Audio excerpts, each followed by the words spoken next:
Maya Joint shares what she found insane about her Eastbourne Open final win over Alexandra Eala. In June, Maya Joint and Alexandra Eala contested perhaps the best WTA Tour final of 2025.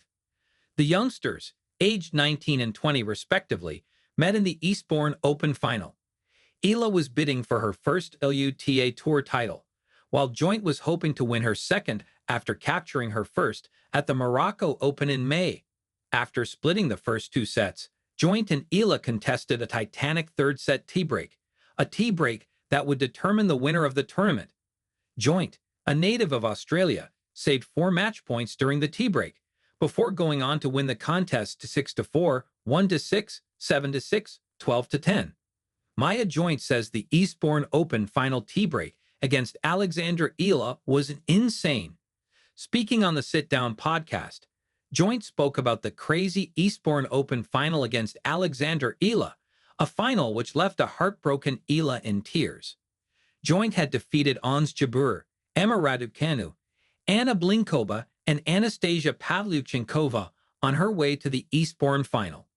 Joint said, "I think in the final in Eastbourne, that match was really crazy. The tiebreak was insane. For the tiebreaks that I played after that match, I just tried to think back to that final because I came back when I was down quite a few match points. And yeah, some of those points were ridiculous. I don't really remember exactly what happened either, kind of blacked out at some point. I was so nervous. But I just remembered I really wanted to win. So I try and take experience and confidence from those wins." The Australian then reflected on her nerves going into the final, saying, "I was pretty nervous going out onto the court, but I had played a final earlier that year, so I think I was a little bit more relaxed than when I was going out to that final. Just trying to take some experience knowing I've been in that situation before, and I handled it really well, and I started really strong in that match, and then she lifted her game quite a bit. And I was struggling for the second set and start of the third, and yeah, I think I lost 9 out of 11 games or something.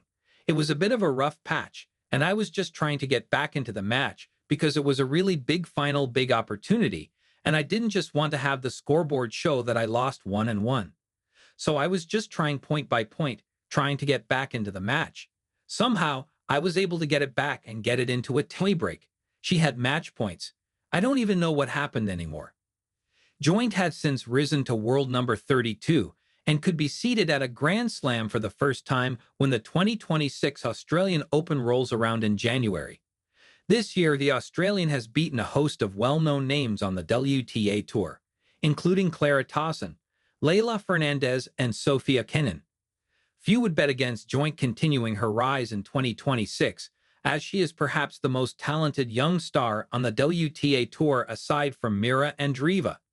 How did Maya Joint react after winning the Eastbourne Open? After winning the Eastbourne Open, Joint praised her Filipino opponent, who was congratulated by Rafael Nadal after winning her first WTA title at the Guadalajara 125 event in September. "I'm very happy right now. It was a very difficult match," Joint told the WTA. "That third set, I'm proud of myself for coming back and staying in the match. I think Alex played really well today. She definitely tested me. I think after the first set, she got a lot more aggressive with her balls. I was on the back foot, I felt like, for most of the match. I just needed to try to find a way to get back into it." Eala, meanwhile, has ended the WTA Tour campaign as the world number 50. She is the first Filipino player to ever crack the WTA top 50. In fact, Eala was the first Filipino player to crack the top 100.